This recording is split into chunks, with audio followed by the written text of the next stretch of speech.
پیغمبر نه روایت ده، امام جعفر صادق علیه السلام نه روایت ده، امام یی چې د ایو مؤمن عظمت، د ایو مؤمن مقام منزلت دوره وچاده، دوره بلان مقام ده. المؤمن اعظم حرمت من الکعبه.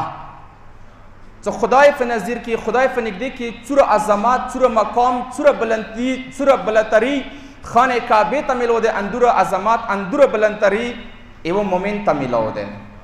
یعنی خدای سره یو مؤمن دوره عظمت لري، که څوره عظمت د خدای کور خانه کعبه پروردگار سره لري. یو مؤمن د خانه کعبه برابر فضیلت لري. بیا د یو مؤمن اذیت کوله، یو مؤمن ته ازار رسوله، تکلیف رسوله، دی حواله سره پیغمبر نه روایت ده. پیغمبر اکرم حضرت محمد مصطفی صلی الله علیه و آله وسلم پیغمبر ایت من اذا مؤمنا فقد اذا الله. چا چې یو مؤمن ته اذیت ورسولو، چا چې یو مؤمن تکلیف کی واچولو، چا چې یو مؤمن اذیت کړلو، د سوای کاغه خدای ته اذیت رسولې وي. یو مؤمن اذیت کولا، یو مؤمن ته تکلیف رسولا، یو مؤمن مشکلاتو کې چولا، د سوای کا خدای ته د اذیت رسولې، تکلیف رسولې.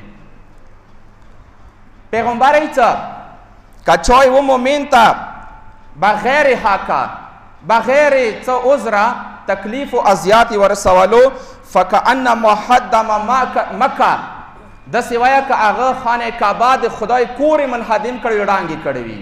خو څو ورته؟ آیا یو ورته؟ نه. دوا ورته؟ نه. 10 مرات لاس ورته د سوای کا د خانه کعبه د پروردگار عالم کور وړاندې کړي وي، خانه کعبه وړاندې کړي وي. د یو مؤمن اذیت کوله، د یو مؤمن زړه ته ازار رسوله، تکلیف رسوله. مخکې پیغمبر یې چې وکأنما قتل الف ملک، او داسې وایه که زر ملایکې قاتل کړي وي. کومې ملایکې؟ هغه مقربې ملایکې چې هغه پروردګار عالم طرفه کومې مقربې فرشتې دي، ملایکې دي، هغه ملایکې زر ملایکې قاتل کړي دي. و مؤمن اذیت او ازار دوره لږ مذهب شوی. پکاره چې ما تاسو روزي میاشته ده، د چا زړه ازار نه کی، چا زړه ته اذیت ونه رسوي، چا زړه ته تکلیف ونه رسوي. دغه روزي میاشته کې خیال وسته فکر وکړه چې یو مؤمن اذیت نه کی. پیغمبر د مخ کې ای من احزن مؤمنا، کله چې کوم یو کاسه چې یو مؤمن اذیت کړلو، یو مؤمن تکلیف کې واچولو، یو مؤمن مشکلاتو کې واچولو، یو مؤمن زړه ته درد ورسولو، آتاه الدنیا لم یکن ذلك کفارته ولم یجر علیه. چې یو مؤمن زړه ته د درد ورسولو، تکلیف د ورسولو، مشکلاتو کې د واچولو، یو مؤمن کدی هغه په ایواز کې یا هغه په بدلی کې ته ټوله دنیا ویر کې هغه ته چې هغه ځان رضی کې، ته به د هغه مؤمن کفاره ابي ادا نه کې.